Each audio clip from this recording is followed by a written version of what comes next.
Senhoras e senhores, bom dia. Inicia-se nesse momento a cerimônia de abertura do Fórum Permanente. Expansão do ensino superior no Brasil na última década. Conquistas, limites e desafios. Os fóruns permanentes e interdisciplinares são realizados pela Coordenadoria Geral da Universidade Estadual de Campinas.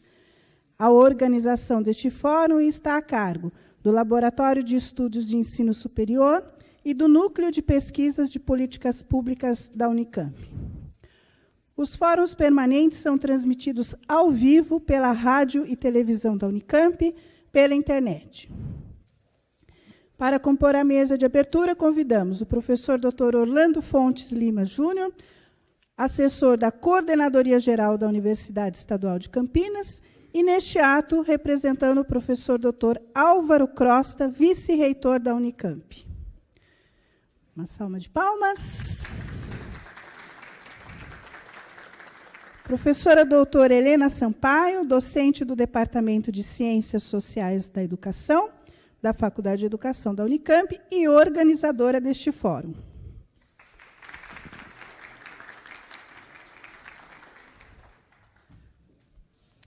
Convidamos para fazer o uso da palavra a professora Helena Sampaio.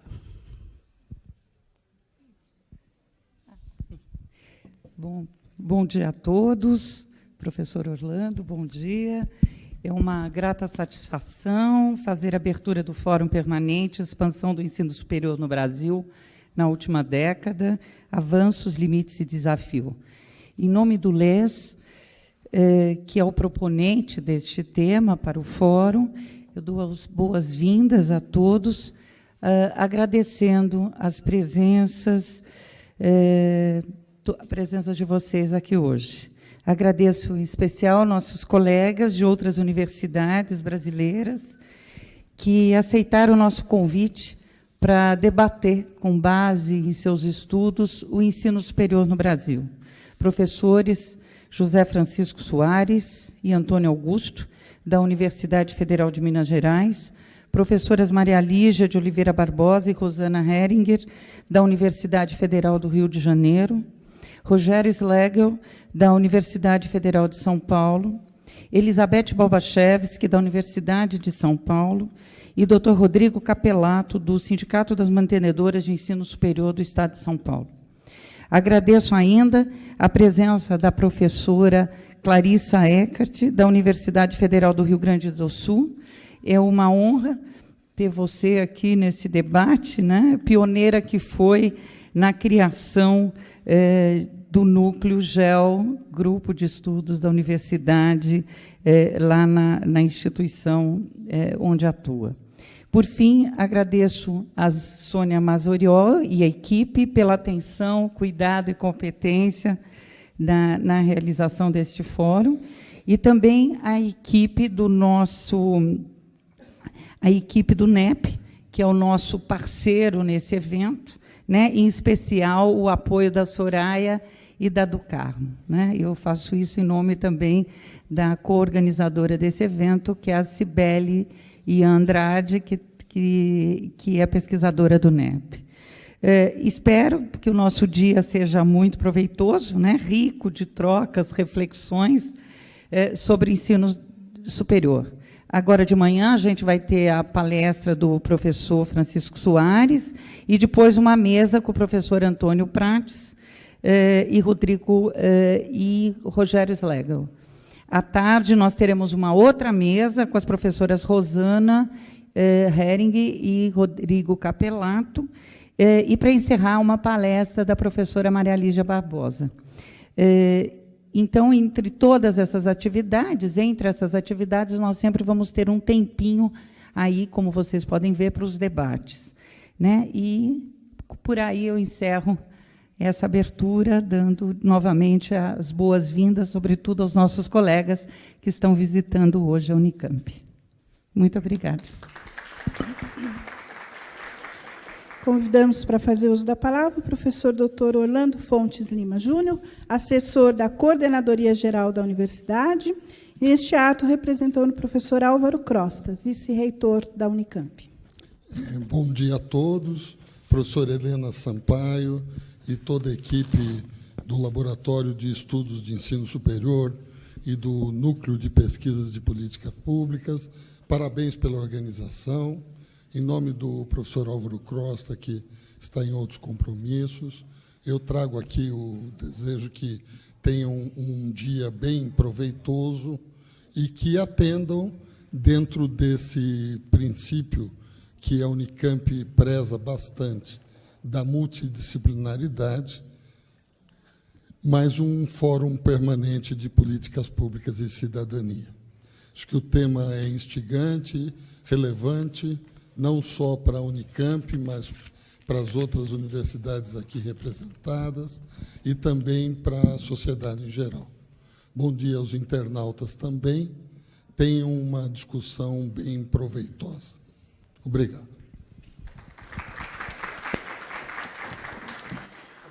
Encerrada essa cerimônia, agradecemos às autoridades que compuseram a abertura deste fórum. Dando sequência aos trabalhos da manhã, convidamos o professor Renato Pedrosa para apresentar o professor Dr. José Francisco Soares, que proferirá a palestra Indicadores de Qualidade na Educação Superior. Bom dia a todos, bem-vindos ao evento. Esse fórum ele foi organizado pelo laboratório, que se originou de um grupo que vem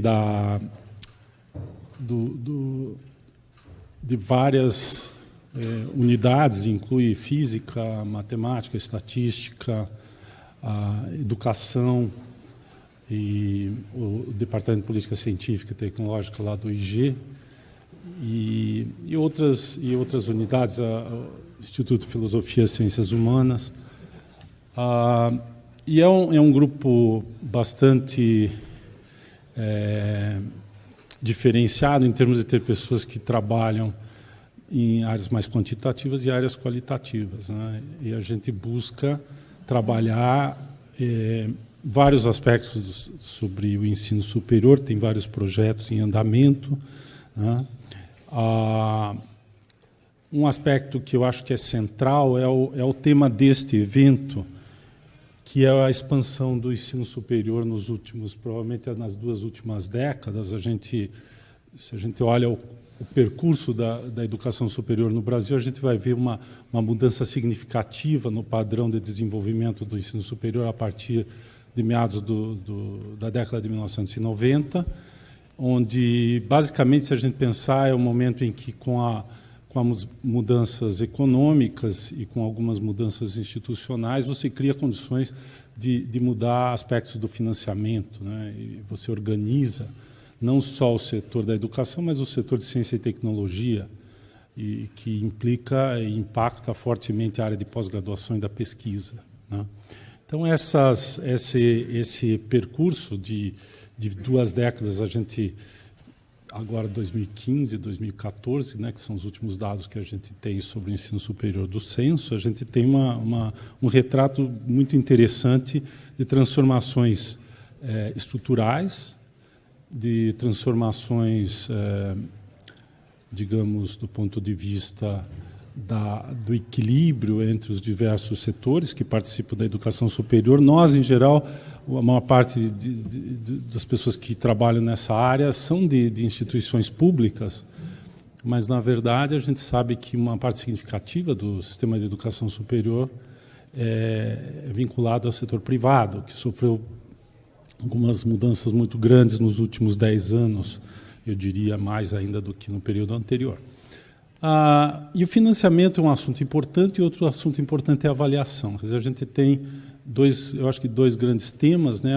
As mudanças que aconteceram institucionais no Brasil nesses 20 anos, talvez a mais importante seja a área de avaliação, que praticamente de um sistema com apenas algumas ideias sobre avaliação, hoje nós temos uma pletora uma variedade enorme de avaliações educacionais, que vão desde a educação fundamental até a pós-graduação. A pós-graduação, nós começamos de trás para frente, ela começa pela pós-graduação ainda nos anos 70, mas evolui gradativamente para para as demais áreas, e a partir de 97, na verdade começou antes com o SAEB, mas a partir de 97, 98, veio o Provão, depois veio os Sinais, né? E a gente tem hoje uma quantidade enorme, depois o Enem, a mudança dele. Então, o nosso laboratório ele gosta e pretende estudar esse processo. Eu acho que a gente ainda não entendeu todas as características, né? Tem muita coisa a ser feita. Nós temos muitos dados. O Brasil, uma das características mais importantes que eu vejo no sistema brasileiro de educação é uma quantidade significativa de dados de boa qualidade, né? O censo hoje do ensino superior, o censo da educação básica, poucos países do mundo têm sistemas equivalentes. Nenhum dos países, por exemplo, emergentes que a gente ouve falar, seja a BRICS, seja a Turquia e outros, na Ásia, etc., tem um sistema de dados de censo educacional que o Brasil tem, né? Quando a gente participa de seminários internacionais e apresenta informações, as pessoas ficam impressionadas como a gente consegue ter tanta informação. Só os países industrializados, e nem todos eles, têm sistemas equivalentes, né, comparáveis. Então, a gente tem condições no Brasil de desenvolver bons trabalhos, de entender bem como funciona isso. Esse é o grande projeto do laboratório. Então, esse fórum ele vem bem dentro dessa grande linha de estudar a expansão da educação superior no Brasil.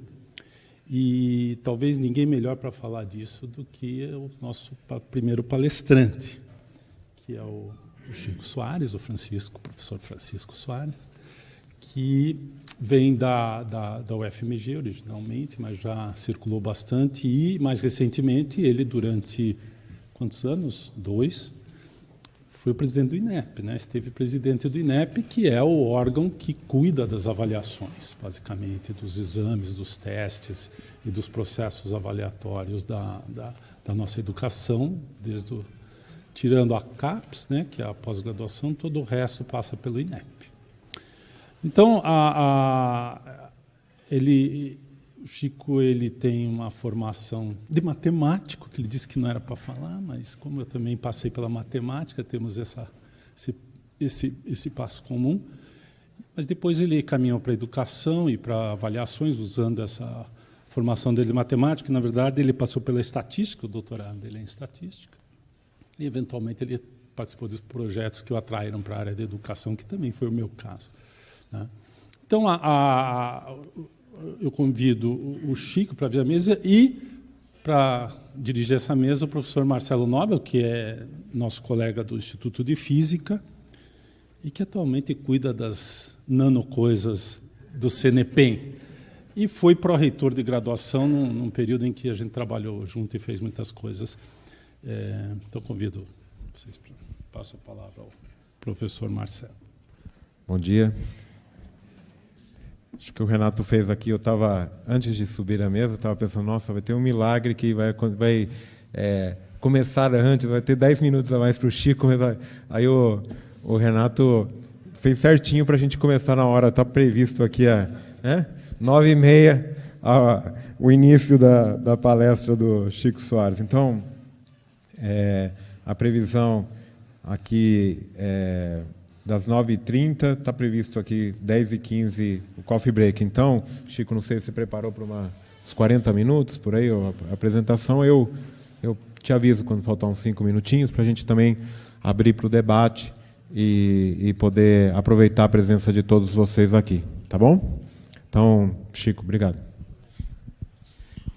Satisfação estar aqui na Unicamp, e esse é um centro de reflexão em várias áreas de pesquisa, em várias áreas fundamental no país. Mas eu queria começar com 2 notas ainda não técnicas. Primeiro, da síntese, né? Que é muito importante, a gente fala muito, né? Serenata Sintética, do Cassiano Ricardo. Lua morta, rua torta, tua porta. Não se faz mais isso, né, Clarissa? E a outra questão do nome. Eu mandei um e-mail para a Helena, porque o meu nome completo é José Francisco Soares. Mas, na minha geração, todo mundo era José. Então, você acaba tendo só o segundo nome para frente. E isso, às vezes, gera problema no aeroporto, né? Se a pessoa for muito rigorosa. Mas o caso que eu gosto de contar aconteceu na minha cidade. Eu nasci no interior de Minas, e lá, um prefeito resolveu homenagear algumas pessoas, eu estava incluído. Só que o chefe de cerimônias tinha sido meu colega. E eu morava no interior, hoje chama travessa, quer dizer, você tem uma rua aqui, outra aqui, e tinha uma travessa que ligava as duas ruas. E, quando eu era criança, isso era chamado de beco, de vila. E aí o moço, meu colega, falou, agora ele é professor, eu não posso... Então, ele se confundiu de tal maneira que falou, agora o professor Francisco sumiu, Dávila. Então, é mais ou menos isso. É o Chico que vai falar e vai falar rápido. Eu estou ali me indicando, GAME é Grupo de Avaliação e Medidas Educacionais, lá da Faculdade de Educação do FMG, como Pedrosa falou, eu nasci na estatística, fiquei anos na estatística. Quando nós começamos no Brasil a tratar dos resultados de avaliação, precisava gente de estatística, e eu fiz essa transição, que é uma transição complicada. Eu queria começar com a lei, e a primeira palavra importante aqui é lei. Na educação básica, nós não temos uma lei. Na educação superior, eu tenho uma lei, e isso faz toda a diferença. Os meus anos de Brasília me indicaram isso. Por favor, leiam comigo. No parágrafo único, a gente está falando que os resultados da avaliação constituirão referencial básico dos processos de regulação e supervisão. Quer dizer, ele está dizendo que a regulação e a supervisão, que são definidas em seguida, né, que é onde está dizendo que, nesses dois processos, compreendendo o credenciamento, a renovação e credenciamento de educação de ensino superior. E, além disso, a autorização, o reconhecimento e renovação de curso. Então, perceba, gente, são bilhões de reais que estão por trás dessas palavras, né? Quer dizer, você vai autorizar, você vai reconhecer, você vai renovar. Então, a avaliação ela está por trás de tudo isso. Então, nós estamos falando de alguma coisa que é socialmente importante, mas também financeiramente importante e com várias outras importâncias, né? Então, aqui o que eu queria observar é a avaliação pela lei vai impactar esses sistemas que são muito importantes. Eu insisto que a lei dos sinais, então, ela coloca a avaliação de uma maneira assim, muito central. Infelizmente, nós fizemos isso de uma forma técnica extremamente precária. Então, o que eu vou falar e que eu queria que vocês guardassem era o seguinte: avaliação é muito importante. A avaliação do ensino superior é particularmente importante. Teve um dono de uma universidade privada do Rio de Janeiro que disse o seguinte: o povo quer diploma, e eu vou dar diploma para o povo. Quer dizer, e isso não são tantos anos assim. Quer dizer, e é fundamental que exista a avaliação. Mas a avaliação tem que ser bem feita. Para ela ser bem feita, nós precisamos de ter mais ciência nisso. É muito gozado. Pedrosa e eu viemos da área técnica, da área de matemática.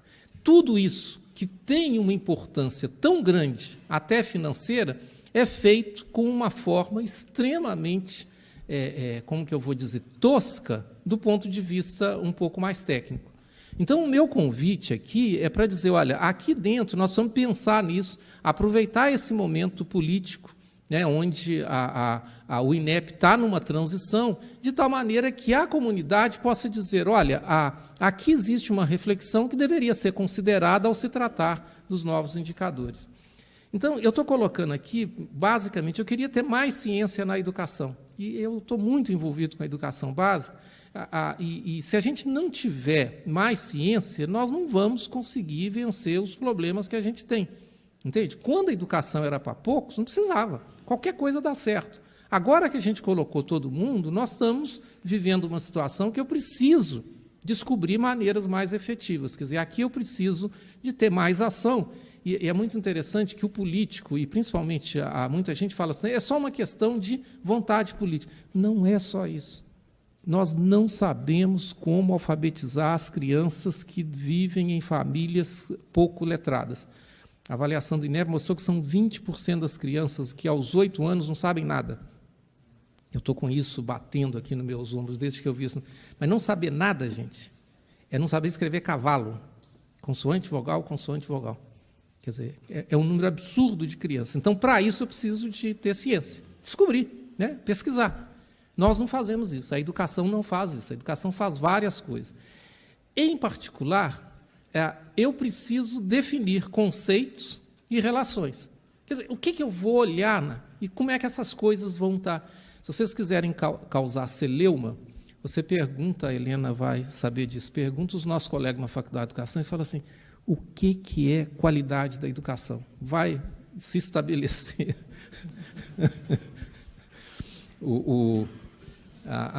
A minha mulher é filha de um grande líder católico de Minas Gerais, uma pessoa muito querida.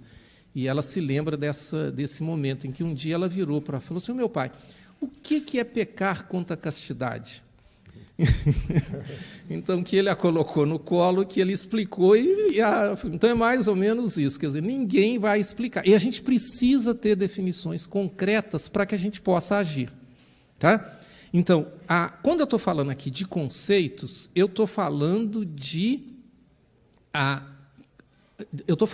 resultados, deixa eu pular para isso, que precisam ser sintetizados em indicadores. Deixa eu tentar ser claro aqui. A avaliação, ela precisa definir resultados. Parece uma coisa tão simples, né? No sábado eu estava num evento lá em Belo Horizonte e a minha colega, eu falei, eu sou a favor do direito ao aprendizado. Ela falou, não, eu sou a favor do direito à educação. Eu falei, olha, um direito que não é especificado, que não tem leis, que não é monitorado, não é direito, é utopia. Parece bobagem, mas perceba, eu quero verificar se a criança sabe ler. Eu queria viver num país que a sociedade soubesse, aos 11 anos, o texto que a criança deve ler é esse. Será que essa criança que está aqui está lendo esse texto? E aí, perceba, eu tenho toda a pesquisa para dizer que texto vai ser esse. Como é que eu vou verificar? Então, essa palavrinha aqui, resultados, ela gera uma dificuldade enorme. E aí a gente precisa de ter a pesquisa, de ter consenso, de ter isso. Então, não dá para falar sobre todas as discussões da medida. O Renato foi cuidadoso, ele falou, eu convivo com pessoas que fazem estudos quantitativos e qualitativos. Eu não gosto muito disso, não, Pedrosa, porque nós estamos fazendo ciência, com duas linguagens, se é o tanto. Mas o que não dá é para dizer, quando eu sou qualitativo, eu não posso não ter definições, eu posso ser intuitivo, eu posso... Não. Quer dizer, para a gente caminhar, nós vamos ter que ter muita clareza nos conceitos e, quando estivermos tratando de milhões de alunos, de medir. A gente não mede por necessidade outra, que é incluir todo mundo. Então, ciência, educação, resultados. Como que eu vou medir? Como vai? Não, isso aqui puxa, nós temos que parar e...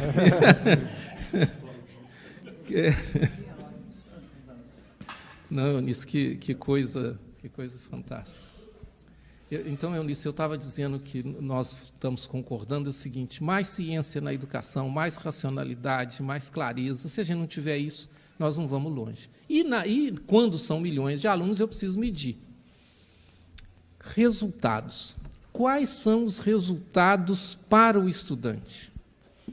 Então, eu estou colocando coisas absolutamente padrão. Acesso, permanência, fluxo, aprendizado e depois salário. Eu queria chamar a atenção de que a RAIS, que é todo fim de ano, as empresas têm que dizer quanto que pagaram para as pessoas.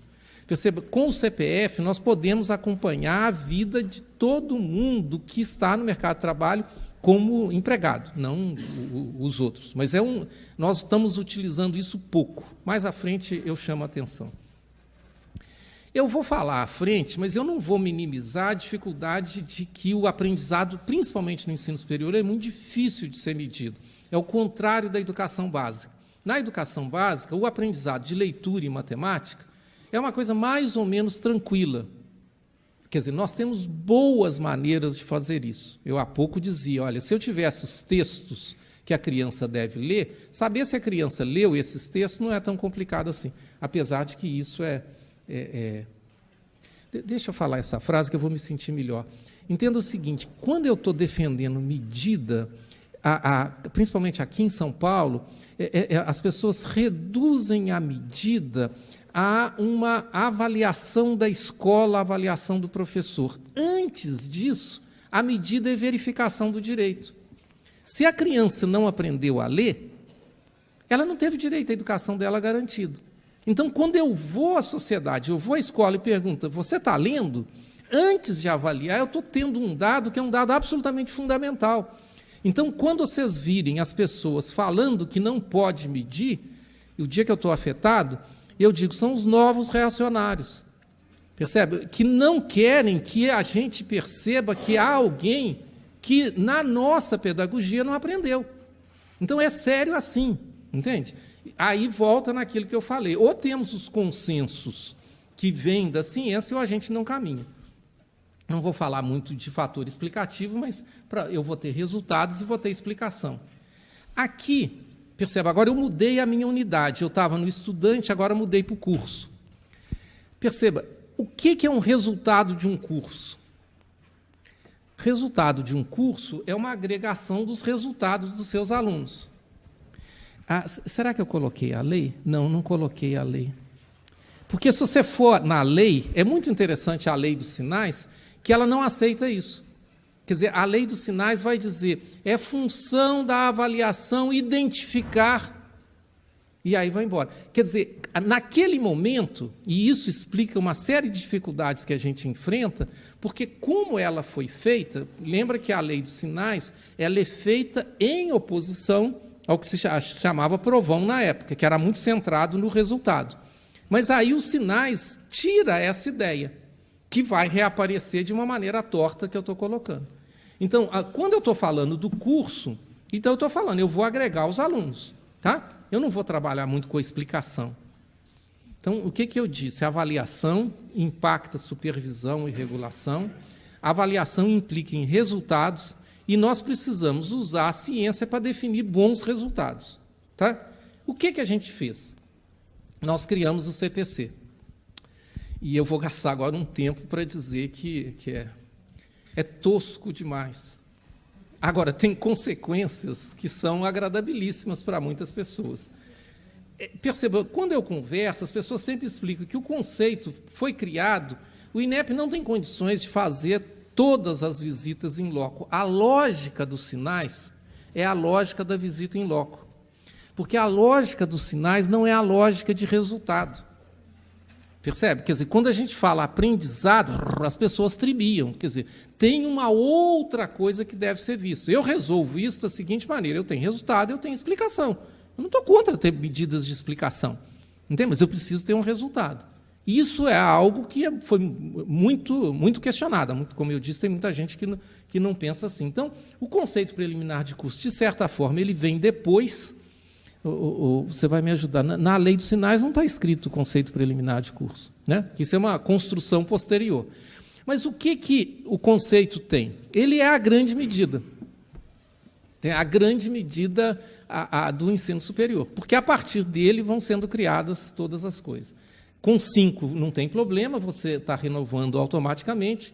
3 e 4 é bom, e 1 e 2 é problemático. Bem, como que ele é composto? Grande parte de vocês sabem disso. Eu tenho ENAD, eu tenho IDD, eu vou falar sobre isso, eu tenho os docentes e eu tenho a satisfação dos alunos. Perceba, são esses 8 indicadores que são colocados numa fórmula. Eu vou evitar essa expressão, mas isso aqui é uma grande média, tá? Eu estou fazendo uma sopa aqui de números. Mas, por trás disso, eu tenho problemas razoavelmente complexos. Então, eu vou tratar do ENAD e do IDD com detalhes. O que eu queria, então, fazer hoje? Eu quero deixar muito claro as limitações da metodologia do CPC. Quando eu estava no INEP, isso era discutido e nós não terminamos a discussão. Mas isso eu não estou falando nada de alguma coisa que é original, muito pelo contrário. A primeira, isso daqui, a regra de cálculo, eu vou mostrar em seguida, depende muito do valor mínimo. Vocês vão ver as tabelas em seguida, mas esse é o artigo que eu tenho, na realidade, do Bob, da Liz, da Bahia, eu também dei uma contribuição nesse artigo, onde lá em 2007 a gente estava dizendo, olha, inventou-se uma fórmula que tem consequências gravíssimas. Grosso modo, é o seguinte, dependendo da nota do curso que está em último lugar, se ela está perto ou longe dos outros, muda-se completamente. Mas eu vou falar com isso. O IDD assume o mesmo comportamento de relação de resultado com fatores explicativos para todos os cursos da área. E com uma complexidade ptolomaica. Isso aqui eu falei por causa do físico aqui. É muito interessante que a gente chega na educação. Nós todos chegamos à educação. Pouca gente que sai de dentro da educação. Então, a gente chega com muito respeito. Então, eu tinha assim, lá quando comecei, lá em 96, eu falei, gente, eu não estou entendendo isso. Até que eu descobri que era eu e a torcida do Atlético. Ninguém entende. A torcida do Atlético é uma metáfora mineira, que não vale muito mais, para a gente dizer que é muita gente. Então, Corinthians, eu olhava aquilo e falei assim, gente, mas não é o caso, esse é um exemplo, mas é o exemplo mais recente. Então, tinham várias coisas que eu falei, gente, então aqui, só que isso tem consequências, eu vou mostrar. A quarta coisa que é séria é o seguinte, as respostas dos alunos estão corrompidas. Isso os servidores do INEP me falavam. É muito frequente que os alunos deem o conceito maior para a sua IES, pressões de toda a gente. Então, na satisfação, só tem ótimo. Coitada da Unicamp, onde os seus alunos não vão dizer que está tudo ótimo. E vocês vão ver em seguida que, pelo processo de construção, aí você tem a universidade pública que fica muito pior. Né? Mas isso vai ficar claro. E, finalmente, que é uma coisa séria, que você mistura insumos com resultados. E aí eu não sei de que a gente está falando. Quer dizer, você tem um indicador onde você põe proporção de mestres e doutores e desempenho. Eu acho que essas coisas são sérias, como eu disse, tem muita gente pensando nisso, e eu esperaria que a gente, de novo, eu vou insistir no que eu gostaria que ficasse, é que daqui saíssem reflexões que pudessem subsidiar essa transição. Então, vamos lá, deixa eu explicar essas coisas aqui. Eu vou dar o resultado, essa tabela primeiro, e volto no seguinte. Por favor, me acompanhe aqui. A nota do ENAD, eu coloquei nota bruta 30, 70, imagina que eu tenho 10 cursos e que isso aqui seja uma nota no ENAD de diferentes cursos, 10 cursos. Tá? Eu sei que tem muita gente que não gosta de números, mas, por gentileza. Aí, o que eu fiz? Essa é a nota bruta. Essa escala vai até 100. A escala até 100, obrigado. Tá? São notas. Aí algum mágico, ele falou, não, eu não vou usar a nota bruta, eu vou usar um conceito. Então, você criou uma fórmula para sair da bruta para cá. Então, olha o que aconteceu. A nota 70, nessa primeira formulação, virou 2,94. Tá?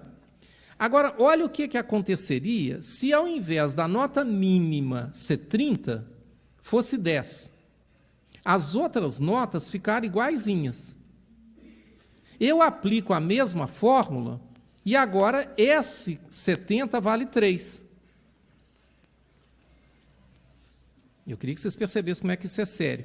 Essa escola aqui, o menor curso tinha 30. Quem tirou 70, no ENAD, ganhou 2,94. Mas se o menor fosse 10, ele tiraria 3,4. Agora, e se o menor fosse 60? A mesma nota 70 viraria 1,32. Não é fantástico? Agora, vamos perguntar, escuta, por que você escolheu essa fórmula? Nós nunca fizemos, e aí, Pedrosa, de novo, há um meu convite à dança aqui. Nós precisamos fazer ciência que não é tão complicada assim, para dizer, existem centenas, sei lá, fórmulas, maneiras de você não utilizar o bruto.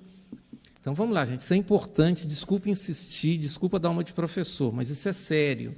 Quer dizer, você tem uma maneira de passar da nota bruta para o conceito que depende fantasticamente da nota mínima. Então, qual que é a solução? Você que está lá ganhando os seus bilhões, qual que é a solução ideal? Boi de piranha, eu vou arrumar um curso. Falou, vocês vão ser os piores. Depois a gente te compra. Você tira 0, aumenta a nota de todo mundo. Agora, por isso é que nós não... Por que está tudo como está? Por causa desse gráfico. Olha que coisa fantástica. Esse gráfico diz 3, 4 e 5, todo mundo está no 3, 4 e 5. E 3, 4 e 5 são considerados conceitos bons. Ora, se isso me gera para todo mundo conceitos bons, isso é bom.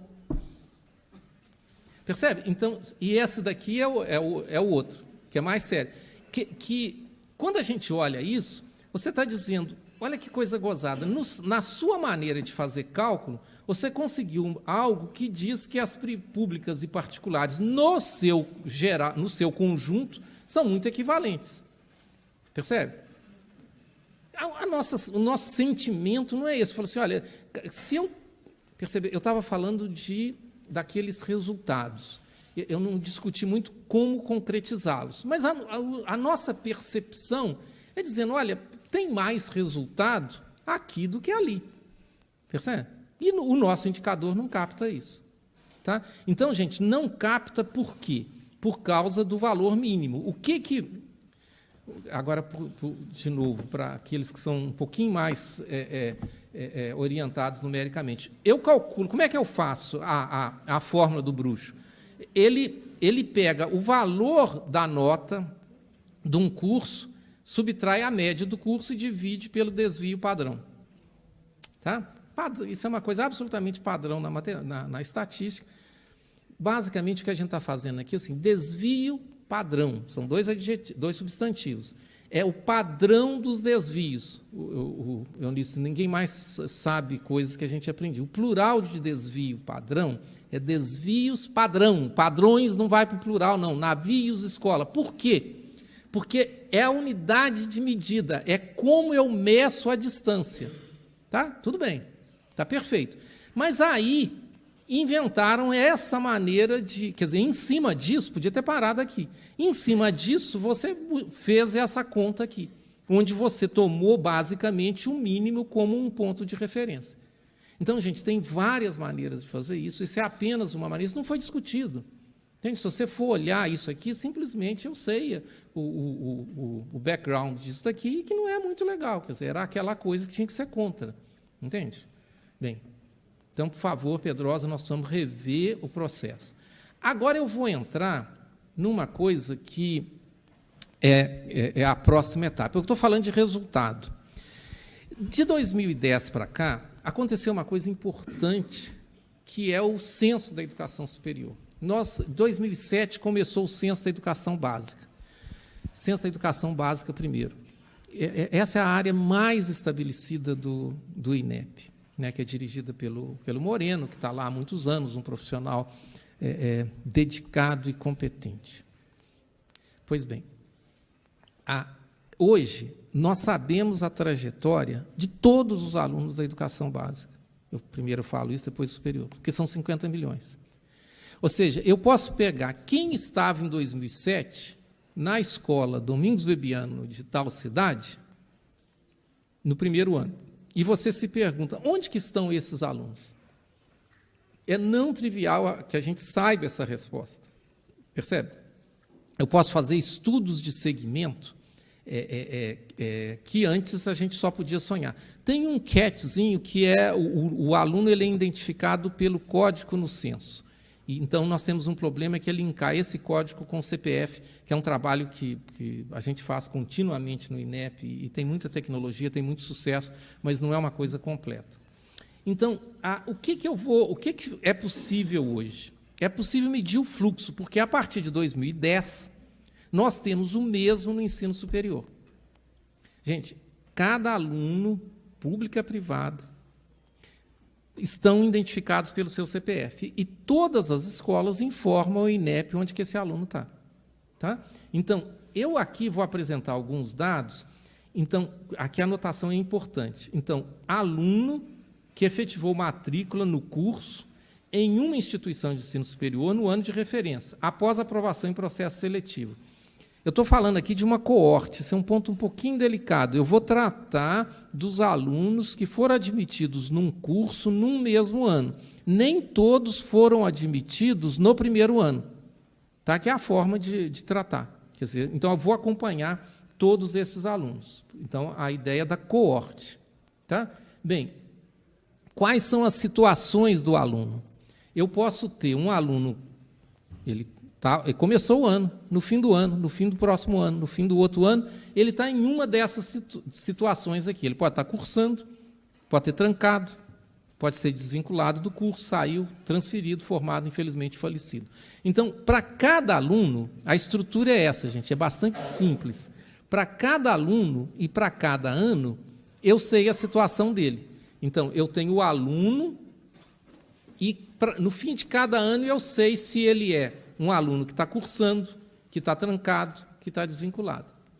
Só que eu sei isso para todos os alunos que se matricularam. Então, um arquivo que tem 10 milhões de CPFs. Esse dado está sistematizado, ele foi pouco usado, mas é muito importante que vocês saibam, então, a riqueza que a gente tem de possíveis estudos. Tá? Então, outra coisa, esse dado é um dado que toda instituição tem, porque ela fornece para o INEP. Toda instituição de ensino superior tem. Que tipo de análise? Espero que esteja claro, então. Uma tabela com situações do aluno. O que a gente pôde fazer com isso? Nós podemos... Aqui é um exemplo. Eu vou acompanhar como que os alunos vão se dividindo ao longo dos anos. Então, no primeiro ano, eu comecei no princípio de 2010, e eles estavam divididos dessa maneira. Poucos formados, lembra que esse formado aqui tem a ver com o fato de que a universidade admitiu alunos que já estavam por transferência, por qualquer outra coisa. Então, esse total aqui é para dizer que eu estou acompanhando uma coorte. Quer dizer, eu tenho que saber onde que esses 200 alunos estão. Quais 200 alunos? Aqueles que eu comecei a acompanhar em 2010. A repórter me perguntou, como que você caracteriza a qualidade? Uma delas, é razoável eu dizer que um curso de boa qualidade, os alunos ficam. Isso não é toda a qualidade, mas é razoável que isso seja um indicador de qualidade. Tá? Ou seja, você não sai, não vai embora, por algum motivo, quer dizer, eu quero insistir que isso é um indicador e não a qualidade. Eu volto nisso. Então, os dados estão aí e a gente pode agora fazer... Ops, eu já vou para os gráficos. Eu posso fazer esse tipo de gráfico. Basicamente, eu posso calcular a taxa de permanência, a taxa de conclusão e a taxa de desistência.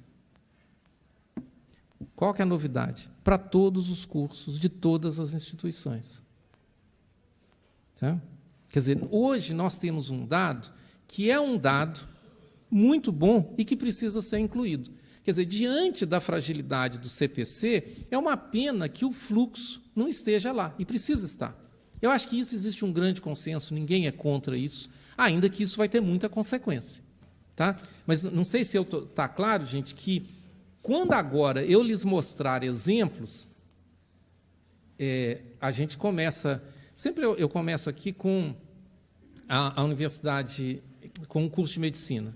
O curso de medicina, lembra, olha, quase todo mundo fica, está vendo? E quase ninguém desiste. Agora vamos mudar física. O Marcelo, nada contra, isso aqui não foi... Sabemos o problema. Então, você está vendo? Olha, vocês não estão... O vermelhinho, eu devia ter mudado a cor, é a taxa de desistência acumulada. Tá? E esse verdinho é taxa de conclusão. Gente, não tem nada de novo aqui. O novo é que a gente sabe agora isso para todos os cursos. Então, na UFMG, eu estou lá conversando desde que eu estou de volta, o pró-reitor de graduação falou, tenha esses números para os 75 cursos e mostrem. Perceba, a gente precisa pensar sobre isso. Então, aqui a ideia é Gente, esse dado existe e isso tem que impactar a reflexão sobre o ensino superior. Tá? Aqui mais um exemplo de administração, mas é basicamente a mesma coisa. Um detalhe, licenciatura. Pedagogia é um curso que as pessoas permanecem muito, por isso é que, na realidade, ela não fica longe de um curso. A pessoa ela não desiste tanto quanto os outros. O que eu queria agora é só colocar esse último aqui, Pedrosa, isso é para você, só a última linha agora. Que eu queria... Não, ainda está faltando um. Que é esse indicador, eu não vou falar sobre ele, mas, basicamente, é dizer o seguinte, eu poderia criar um indicador que eu estou multiplicando a eficiência por eficácia, aqui são só definições, mas, basicamente, o que é o indicador que eu estou sonhando? Que a gente diga quantos alunos que você formou no tempo correto. Tá? Basicamente é isso. Ou seja, com o curso, entre aspas, ele tem um bom indicador no fluxo, quando ele forma, ao fim de 4, ao fim de 5, ao fim de 6 anos. O grosso desse. Esse indicador está disponível, ele pode ser calculado. Tá? Então, de novo, o meu convite, nós precisamos ter uma proposta clara para que isso entre na rotina. Quer dizer, isso já se faz na educação básica. Na educação básica você tem o IDEB, que tem o fluxo junto com o resultado. Percebe? E no ensino superior a gente não tem isso, mas a gente pode ter. Tá? Então, deixa eu insistir. Censo da Educação Superior, a partir de 2010, e ainda não usado. Tá? Eu agora vou mudar para falar da medida de aprendizado. E eu queria começar com essa tabela, vou gastar um pouquinho de tempo explicando essa tabela, que me deu um trabalho para fazer essa tabela. É o seguinte, aqui no corpo da tabela eu tenho o coeficiente de correlação. Como todo mundo sabe, correlação é a associação entre duas variáveis, entre que a nota no ENAD, o nível socioeconômico do aluno e a nota no Enem do aluno. Então, vamos lá. Por que eu consegui fazer isso? Porque existe o CPF. Então, eu falei com vocês agora há pouco, eu tinha toda a trajetória do aluno, identificada pelo CPF. Aí eu fui no Enem, identifiquei aquele aluno no Enem, quando ele fez Enem. E dali do Enem eu tirei 2 informações. Eu tirei a nota que ele teve no Enem, tá? E tirei o nível socioeconômico. Esse nível socioeconômico, gente, é uma fixação. Se eu já dei alguma contribuição, foi essa. De caracterizar no indicador a posição social dos alunos da educação básica. Agora, eu tenho, e aí é eu mesmo, porque isso ainda não... Eu saí do INEP antes disso ter virado um produto INEP, mas que eu espero que ocorra logo. Então, eu tenho o nível socioeconômico de todos os alunos que fizeram o Enem de 2011 a 2015, ou de 2010 a 2015. Desse ano eu não tenho, naturalmente. Ou seja, eu sei que tipo de aluno chega em cada universidade. Tá? Então, eu sei a origem, é claro que é um indicador, mas é um indicador que funciona muito bem. E eu sei também a média do aluno nas objetivas. Perceba, nós estamos aqui agora qualitativo, nós estamos fazendo ciência social aqui. Então, eu não estou preocupado com o super detalhe, eu estou preocupado que existe uma grande associação. Então, agora eu falo, o aluno fez o ENAD. Olha, nas privadas, com fins lucrativos, a associação com o Enem é 0,69. É brutal essa associação. Deixa eu só falar isso que eu me sinto melhor. Né? Eu tenho uma grande dificuldade com o Enem, e, ao mesmo tempo, uma relação de amor e ódio. O ódio é porque o Enem ele é um jogo de carta marcada. Se você me disser o seu CEP e qual escola você estudou, essa associação aqui dá 0,75. Eu não acerto a nota, mas eu quase acerto. Entende? É uma dependência assim que me... Entende? Que mexe comigo. Por outro lado, esse é o nosso país, mas não é isso que eu estou querendo que vocês observem. Observe, então, que a dependência da nota, olha aqui o que me interessa, pública federal, é 36, que é muito menor do que o 59. Por quê? Gente, é crucial, se vocês entenderem isso, eu volto para casa feliz. O que está acontecendo? Quem entra na Unicamp, eu seleciono, entre os alunos, eu seleciono alunos muito bons. Percebe? Então, eu estou me referindo mais a esse valor agora. Então, perceba aqui que, na pública federal, a relação da nota com o nível socioeconômico é muito menor do que a relação da nota na privada com o lucro. Por quê? Porque esse aluno aqui é um aluno que ele tem, além da posição social dele, ele teve a excelência no seu desempenho. O que o IDD faz? Ele aplica uma relação média para todas as instituições. Então, o que acontece? Qual é a lógica do IDD? A lógica do IDD é o seguinte: se você recebe bons, entre aspas, alunos, que têm uma condição socioeconômica melhor, você não deve ser privilegiado por receber esse bom aluno. A minha frase não ficou boa, né? Se você recebe alunos de alto nível socioeconômico, parte do resultado que você obteve é devido ao aluno, e não à sua excelência. Tá? Isso a gente já sabe. Tá? Mas agora tem uma enquetezinha aí muito, muito interessante. Só que essa relação na universidade pública é mais suave. Olha aqui, ela é muito forte lá e é mais suave aqui. Então, quando você usa o IDD fixando esta relação média entre desempenho e condição, o que você está aplicando? Você está aplicando na universidade pública uma relação que é muito mais forte do que deveria ser. É que eu estou... Em algum momento, Pedro, nós temos que discutir isso. Tem solução. Eu estou dizendo o seguinte: é razoável que eu controle pela condição social, mas não é razoável que eu use a forma de controle para esse grupo, nesse grupo daqui. Bem, vamos lá. É isso que está acontecendo. Então, o que está acontecendo? Eu chego na privada e falo: olha, seus alunos se saíram muito mal, mas também, olha os alunos que você tem.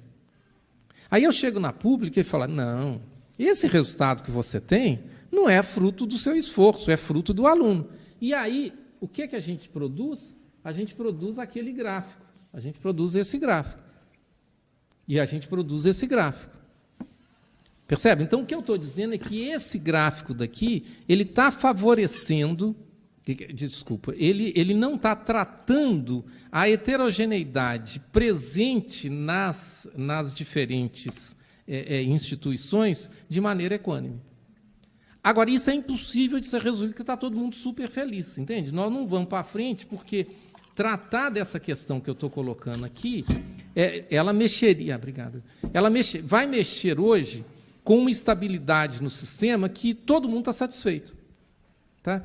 Então, o que eu estou dizendo? Eu disse que nós temos um problema muito superficial, que é aquele problema lá do mínimo, e temos um problema que não é tão visível.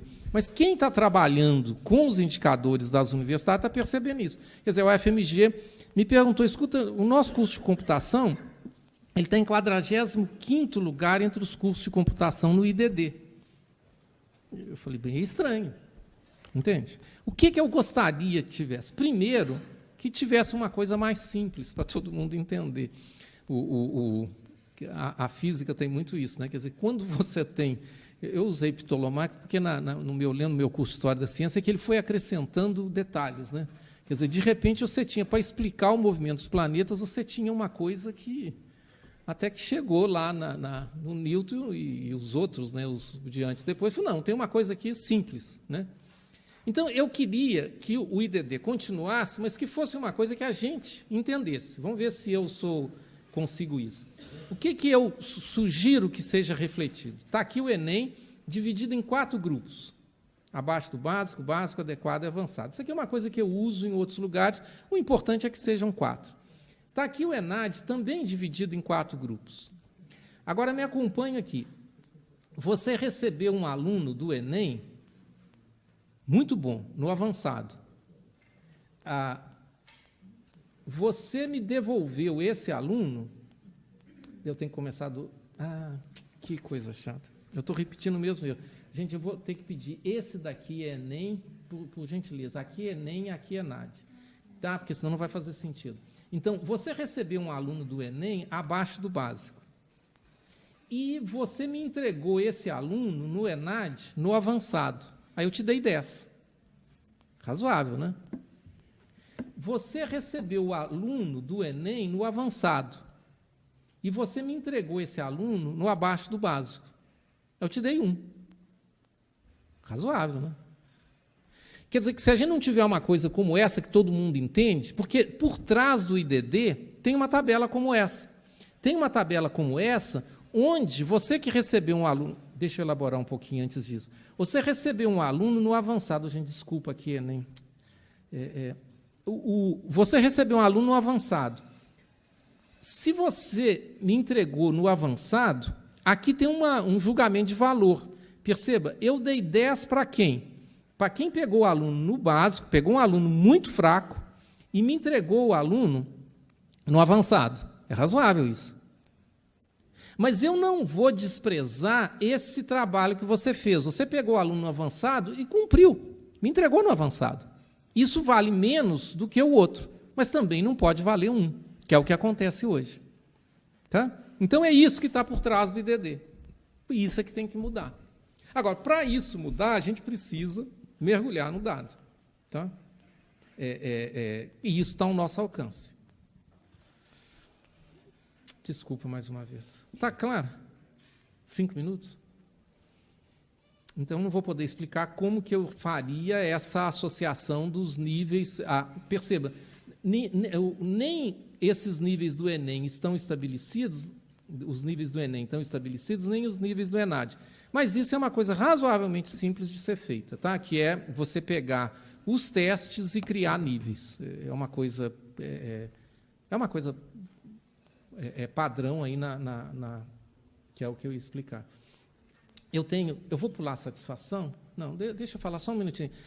O Enem, então, desculpa, o conceito CPC, ele teria, portanto, ele teria o fluxo, ele teria o desempenho.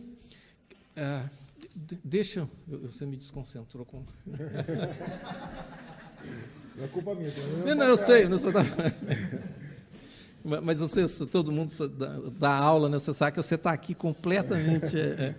Então, deixa eu retomar aqui. Eu, pessoalmente, a primeira vez que eu via da satisfação, eu tinha uma certa ambivalência disso. Mas hoje eu estou completamente em paz com isso. Eu pergunto ao aluno concreto da universidade, escuta, como que você está aqui? Percebe? Então, eu gosto dessa ideia. Só que isso, como eu expliquei anteriormente, está completamente corrompido. Não sei se vocês entendem agora com mais facilidade. Você pergunta ao aluno, todo mundo, você pega uma instituição que fez um trabalho, que ganhou os alunos, eles vão dar 10. Coitada da universidade, onde algum aluno não deu 10, porque aí, como o mínimo influencia muito, então você joga a nota da satisfação daquela universidade lá para baixo. Tá? Então, a gente precisava de ter uma maneira de dizer, eu quero ter o aluno, eu quero ouvir o aluno. Então, tem uma maneira de fazer isso, que é uma maneira de você colocar diante dele 2 opções, onde você pergunta, o que é melhor aqui, a organização didático-pedagógica ou a infraestrutura? E aí a análise, ela me diz, ela obriga o aluno a confrontar 2 termos, eu ficaria livre disso. Isso não é uma solução ainda, isso é apenas uma ideia, porque, primeiro, ninguém vai responder a organização didático-pedagógica, isso é uma pergunta agregada demais. Eu precisaria ter outras dimensões. Mas essa ideia de usar a coleta de dados por pares, entende? É uma coisa que poderia ser utilizada se, como eu penso hoje, a opinião do aluno sobre a sua satisfação com a universidade devesse ser levada em conta. E eu vou terminar, então, com essas questões gerais. Gente, aqui eu estou muito muito aberto. São questões que eu estou pensando, mas isso aqui não foram discutidas, então, se vocês tiverem de discordar, com suavidade. Primeira coisa, nós precisamos discutir o que é a matriz de referência dos testes do ENAD, formação geral e específica. Perceba, primeiro, eu estou completamente a favor de que haja a medida de aprendizado, apesar da enorme dificuldade de se ter uma medida de aprendizado no ensino superior. Tá? Então, é possível a gente ter uma matriz de formação geral e específica? Eu acho que sim. Deixa eu lhes dizer. Nós vimos agora o desastre lá da passarela no Rio. Entende? Então, eu entendo que seria legal uma questão para vários grupos, não só os engenheiros, dizer, escuta, você como profissional, como você reagir? Escreva aqui. Tá? Escreva um texto, porque eu teria primeiro o texto, né, que é fundamental a pessoa aprender a escrever, e depois, você que agora pertence quer dizer, uma pessoa que vai ser ouvida, você é profissional, o que você falaria? Eu sinto que isso seria... isso não é formação, isso não é aprendizado direto. Agora, uma questão um pouquinho mais delicada, mas que é importante. Eu estou muito tranquilo com aquela tabela do IDD. E eu estou querendo verificar se você pegou um aluno cá embaixo e entregou lá em cima. Eu não estou tão interessado na métrica, desde que ela seja uma métrica razoável, lá na saída do ENAD, percebe? Ela cumpriria esse papel. Eu tenho que tentar uma frase ainda para escrever. Entenda, nós precisamos... o aprendizado aqui é o aprendizado relativo, tá? Mas eu entendo que a gente pode caminhar. Bem, obrigatoriedade. Eu, ao longo do tempo, fui mudando de opinião. Quer dizer, hoje eu acho que o ENAD ele é um componente curricular, mas eu acho que devia ser um componente curricular obrigatório. Porque nós precisamos de avaliação, gente. São 7 milhões de alunos, são 30 mil cursos. Esse não é o país, esse é o país do mais ou menos, entende? É o país daqueles empresários que vão fazer tudo. Se não tiver avaliação, o sistema já degringolou, entende? Então, tem que ter avaliação. Então, em algum lugar específico, né, quer dizer, eu olho assim no fundo, de novo, eu vou usar uma expressão politicamente incorreta, né, dos novos reacionários. Se você está na universidade pública e aí você boicota, quem que está festejando? Né? O picareta do lado, né? E isso aí vira uma bandeira, as pessoas falam, entende? A Uni. Então, é complicado. Eu acho que devia ser obrigatório. Com a informatização, eu acho que devia ser online. Portanto, isso não é um problema, esse não é um exame muito complicado e que a gente poderia ter esses resultados de forma usual. Tem uma ideia que a Cláudia que era a diretora de ensino superior, ela estava defendendo muito que seria você ter, na realidade, essa que ela chamava de cadastro online de formandos, onde todo formando teria que preencher algumas informações. Quer dizer, a pessoa formaria, você teria no INEP esse cadastro de todo mundo que formou com algumas respostas. Eu vou voltar no ponto inicial. Perceba, nós precisamos, na avaliação do ensino superior, fazer mais ciência, ter melhores medidas de resultado, ter melhores indicadores. O que nós temos são coisas toscas, numa situação que é de um impacto enorme e que, por um acidente histórico, eu conheço bem essa história, vários de vocês aqui também conhecem, criou uma situação fantástica. Vai ser dificílimo mudar, porque está todo mundo feliz.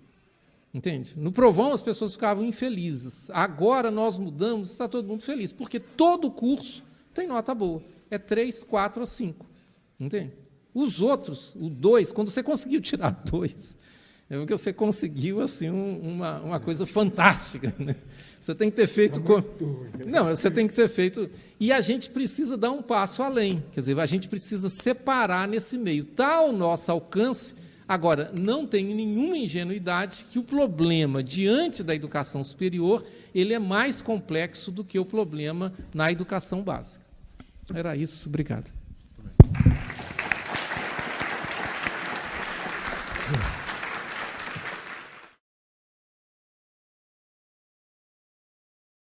Vamos abrir um pouquinho para algumas questões. Bom dia, Maurício Klenk, Física. Chico, eu tenho uma pergunta bem simples para você, que é um enrosco, que é o seguinte: tanto o ENAD quanto o Enem, os dois são muito focados na média. Você tem muitas relações acima e abaixo da média, mas não são relações onde você define os patamares de qualidade. Óbvio que você disse que é fácil fazer isso. Do ponto de vista técnico, sim, mas do ponto de vista político, se você faz uma coisa dessas, você expõe de uma forma muito mais escancarada a situação das redes de ensino. Vou passar para outra pergunta.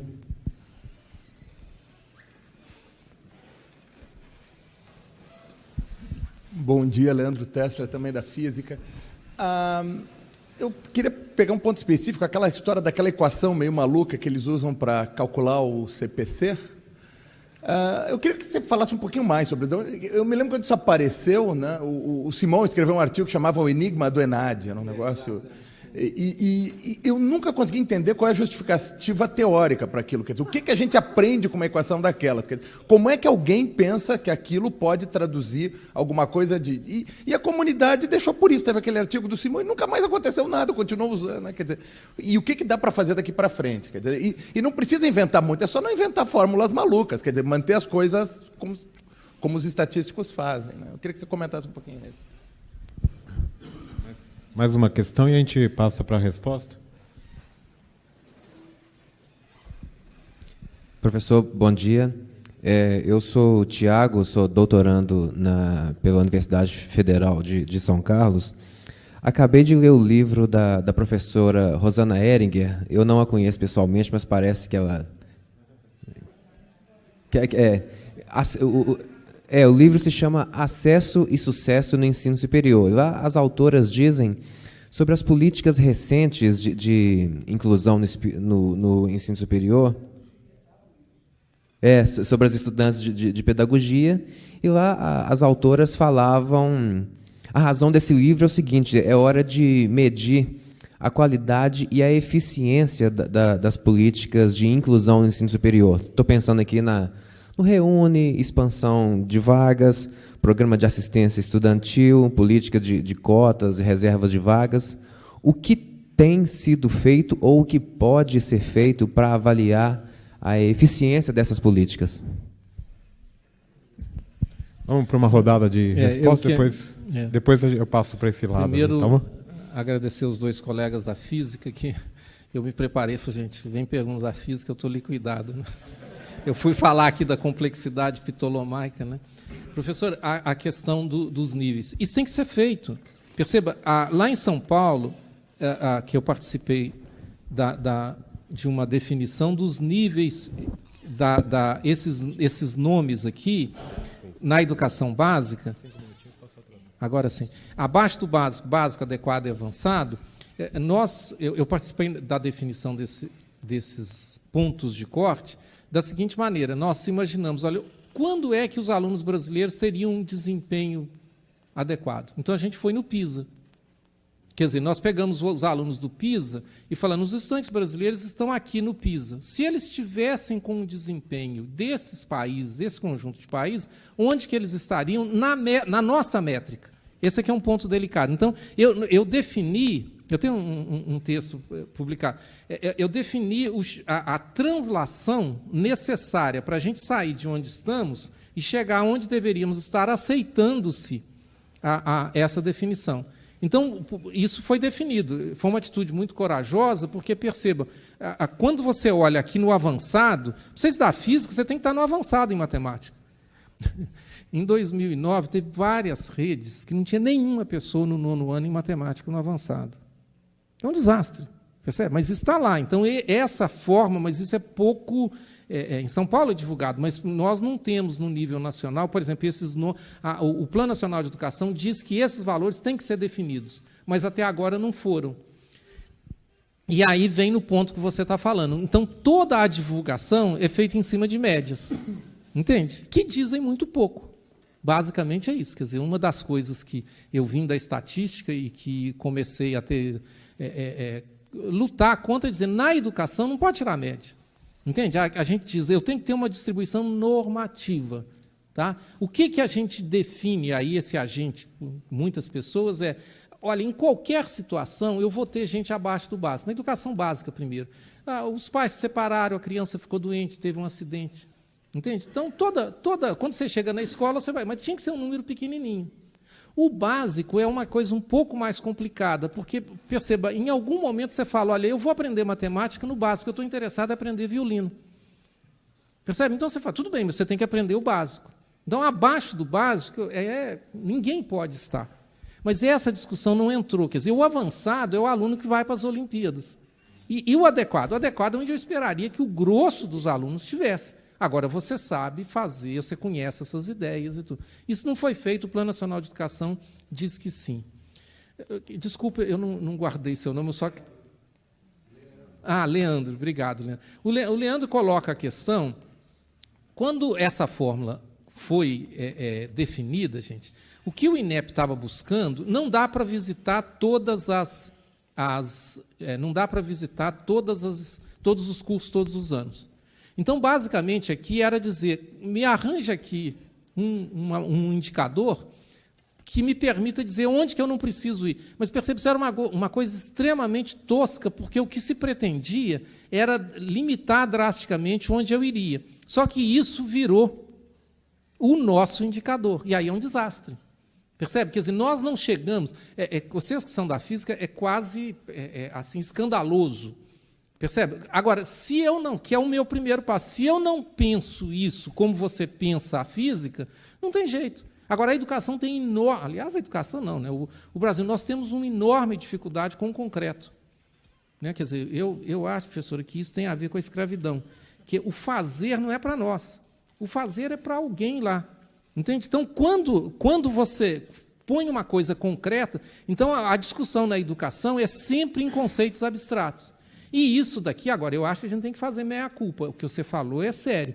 Isso está aqui há vários anos, e nunca ninguém falou isso. Não faz sentido. Entende? Não faz nenhum sentido. Né? Agora, fez sentido para aquela decisão administrativa que foi tomada num determinado contexto muito específico. Quando isso se transformou na síntese, eu acho que é complicado. Tiago, você fala sobre avaliação. Perceba, a gente tem que fazer avaliações. Tá? Agora, eu tenho que fazer avaliação, e aí eu enfrento algumas dificuldades, porque, primeiro, eu precisava definir qual é o resultado, e aí social, que eu vou valorizar. Tá? Como nós não temos isso bem definido, fica muito difícil. Deixa eu colocar um exemplo que eu discutia com a Clarice agora cedo. Nós temos um programa, que é o programa de PIBID, que basicamente você dá bolsa para os alunos irem às escolas públicas. Tá? Tudo no MEC é 1 bilhão, tudo são valores muito grandes. Você dá bolsa aqui para o aluno, dá bolsa para o tutor. Tá? É razoável você perguntar, escuta, o que está acontecendo? Então, qual era a maneira de fazer isso? Isso é possível.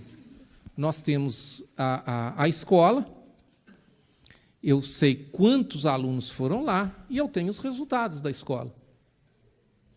Por exemplo, na avaliação da alfabetização.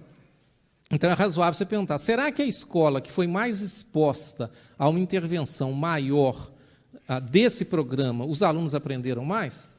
Primeiro, essa é uma questão técnica muito difícil. Tá? Leandro, da próxima vez que você voltar, Deus vai te mandar professor da Faculdade de Educação. Não, porque os físicos, olha bem, é muito interessante. O físico, ele olha assim, o sol nasce e se põe. Nasce e se põe. 10 mil anos depois, eles descobrem. Agora, vai numa escola. A variação é uma variação brutal. Então, o problema é um problema difícil. Agora, Tiago, o fato de o problema ser difícil não nos exime da necessidade de discutir formas e de fazer. Perceba, eu preciso de ter avaliação. As avaliações serão imperfeitas. Mas, se eu não fizer a avaliação, eu corro o risco, e eu suspeito que a gente está fazendo isso, de julgar quantidades absurdas de dinheiro para nada. Entende? E se há uma coisa que a gente precisa nesse país é usar melhor os recursos. O Brasil, a educação, nós temos problemas, mas um problema com pouca visibilidade é que a gente usa mal os recursos. Nesse sentido que você está falando, o ano passado, nós também, bem, um ano atrás, 1 milhão de alunos, 1,1 milhão para ser mais preciso, dos alunos do ensino superior fizeram o Enem. Lembra que, como eu tenho CPF, eu posso perguntar, esse aluno que se inscreveu no Enem, ele está no ensino superior? Tá? E aí, gente, é muito gozado que tem gente com pós-doutorado que faz o Enem. Tem de tudo. O Enem é de tudo. Aí, 1 milhão de alunos. Eu acho ótimo que o aluno queira mudar de curso. Mas será que eu tenho, que no nosso caso, problema de financiamento, eu tenho que dispensar esse aluno da taxa? Eu já dei para ele uma vaga no ensino superior. Uma avaliação simples. O que é mais sério? É o aluno sai de uma universidade e vai para outra. No entorno da UFMG, por exemplo, nós temos vários cursos de medicina. No segundo semestre, é um problema sério, porque você sai de Ouro Preto, agora eu posso ir para a UFMG, e Ouro Preto ficou com uma vaga ociosa. Percebe? Então, esses problemas eles têm que ser enfrentados. O que eu quero dizer? Primeiro, nós precisamos de resultados claros. Segundo, não será fácil. Terceiro, nós temos que fazer. Percebe? Então, Pedrosa, você que vem da matemática, os artigos que a gente vai publicar aqui, eles são muito mais... eu estou usando demais a palavra tosco, mas é isso que me vem, mas é o que precisa ser feito. Porque quando a gente fizer, quando a gente usar esses dados, nós vamos melhorando. E nós vamos criando a necessidade de produzir melhores indicadores. Então, você que está aí doutorando, vai por aí. Entende? Agora, não vamos perder a dimensão que isso aqui não é um exercício numérico. A gente está mexendo com a educação. Uma coisa que, às vezes, me chateia você contrata a McKinsey para fazer uma grande análise. E eles vêm com aquelas ideias que usam em empresas as mais variadas possíveis. Educação é política social, é transformação.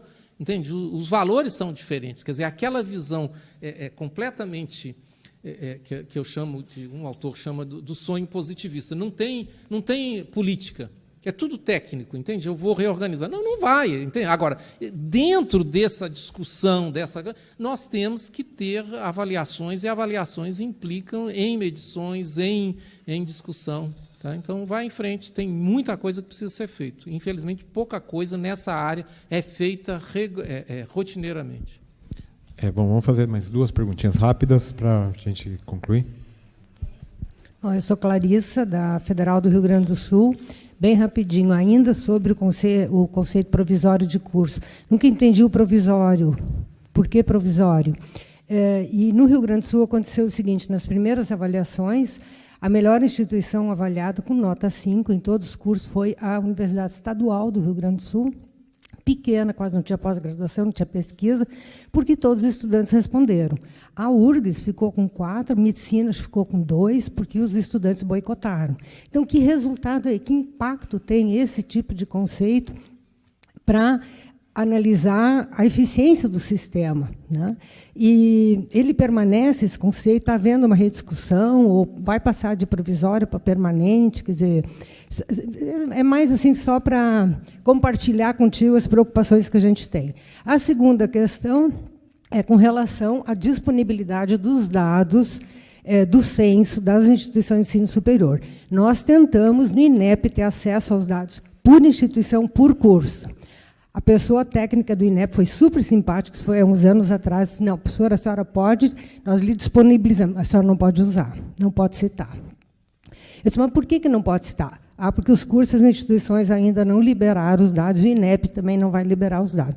Então, nós, pesquisadores, ficamos com mão atada, a gente só pode usar o censo e as sínteses genéricas. Então, se desse para usar os CPFs, a gente certamente faria pesquisas melhores. Obrigada. Maria Lígia Barbosa, da UFRJ. Eu vou fazer só uma pergunta sobre a questão do acompanhamento, aquela ideia do cadastro informático dos formandos.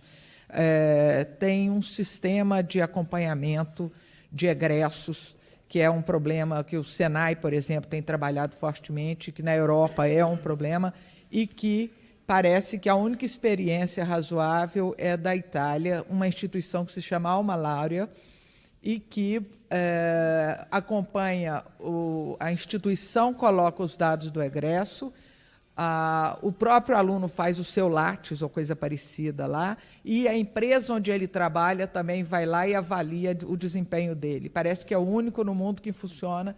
Tem um texto do Jean-Jacques Paul sobre isso, maravilhoso.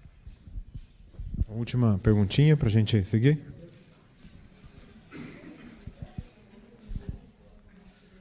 Bom dia, meu nome é Paulo, sou das Faculdades Integradas Rio Branco, uma fundação rotariana, não é? Privada.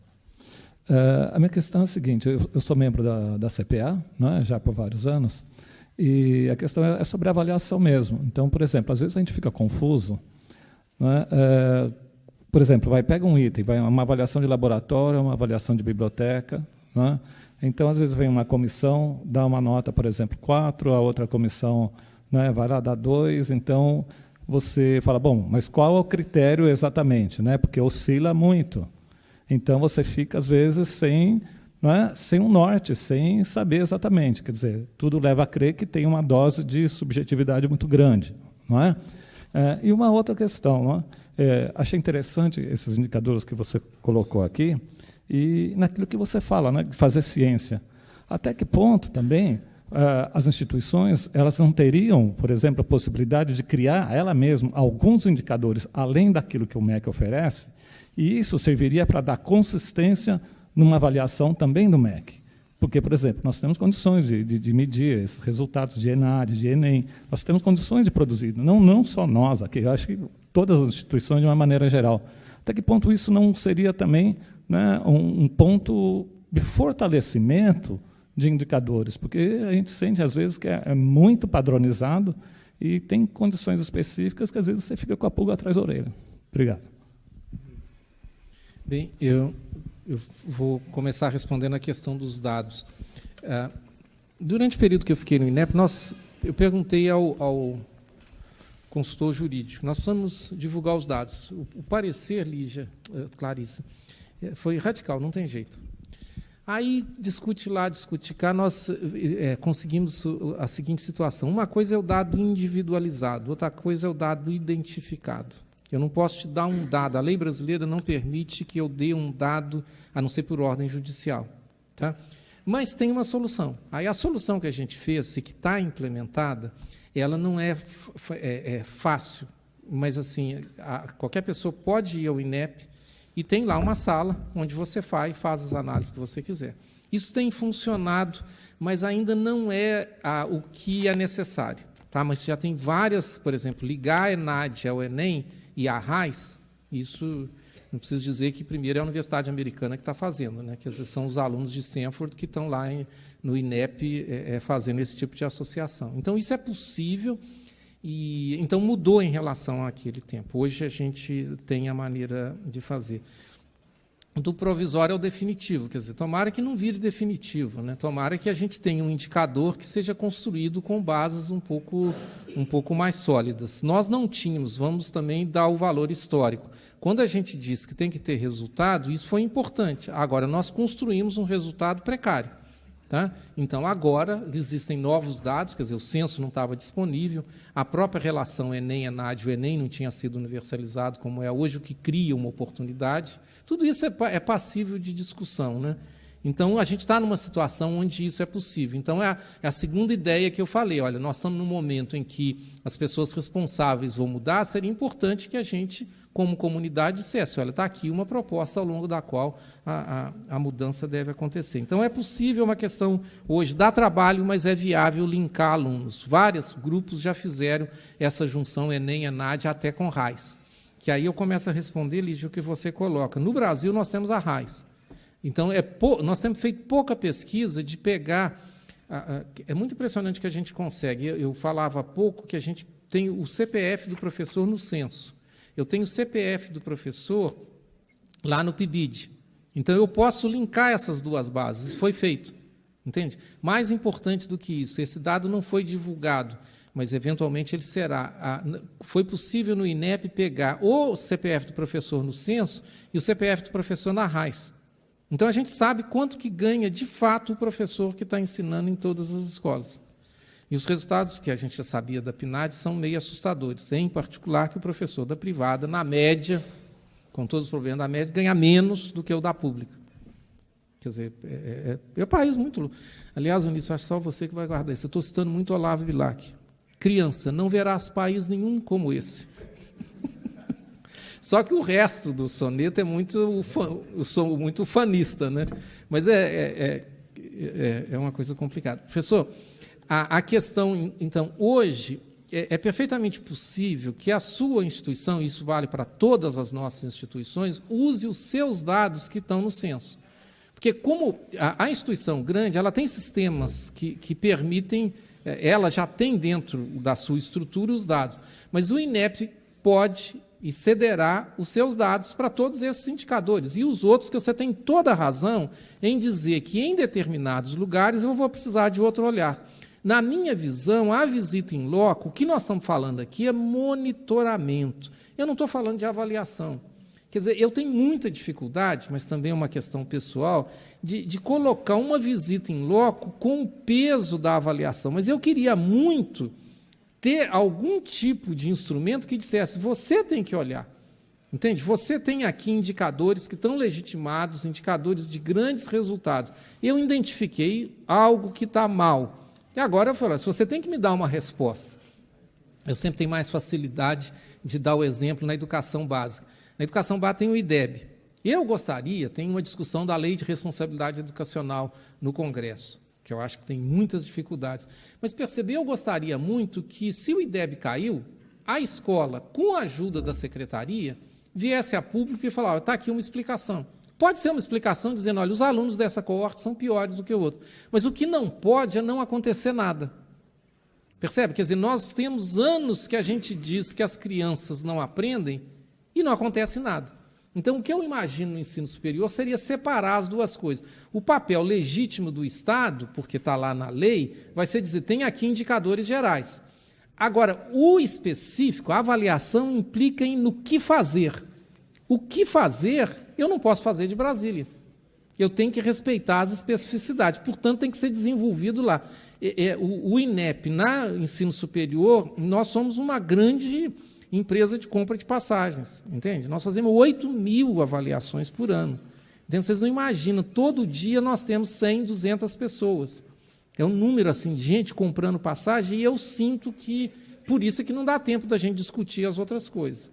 Mas o seu ponto é muito importante e está disponível. Isso é muito mais fácil. A qualquer momento, o INEP vai te dar os dados da sua instituição para eventuais estudos. Gente, muito obrigado e vamos para o... Então, só seguindo o comentário aqui do Chico, vejam esse último comentário que ele falou, sobre a dificuldade da mudança. São 8.000 passagens, aproximadamente, por ano para visitas em loco. 8.000 cursos, sendo que a dificuldade que ele já mencionou dos cursos que tirarem 1 e 2, ou seja, se qualquer mudança nesse sistema implica numa multiplicação dessas passagens. Aí tem os estudos, para não cometer os erros que foram cometidos no passado, tem que fazer estudos para entender novos indicadores e a falta de funcionários. Além disso, mudar um sistema de avaliação que, por todas as falhas que tenha, já está meio que consolidado. Como que isso se conecta com o passado? Como isso... Então, há milhões de questões que vêm junto, e por isso mesmo o Chico passou ali 2 anos no INEP, mesmo com essas ideias de mudança, ainda não aconteceram. Eu participo lá da CONAS, há 5 anos que estamos na CONAS, toda reunião essas questões aparecem, mas é um sistema que tem, para usar o termo da física, muita inércia. Então, é muito difícil de modificar o sistema, mas uma parte fundamental é essas discussões que a gente traz e coloca aqui. Agradeço a presença de todos. A gente aqui na Unicamp está no meio de uma greve, justamente na pauta principal da greve tem vários dos assuntos que estão comentados aqui. Apesar disso, não vejo uma grande população aqui do pessoal que poderia, acho que, aproveitar e se beneficiar dessas discussões tão importantes e tão qualificadas como o dia de hoje. Então, vamos agradecer aqui o Chico novamente. Obrigado.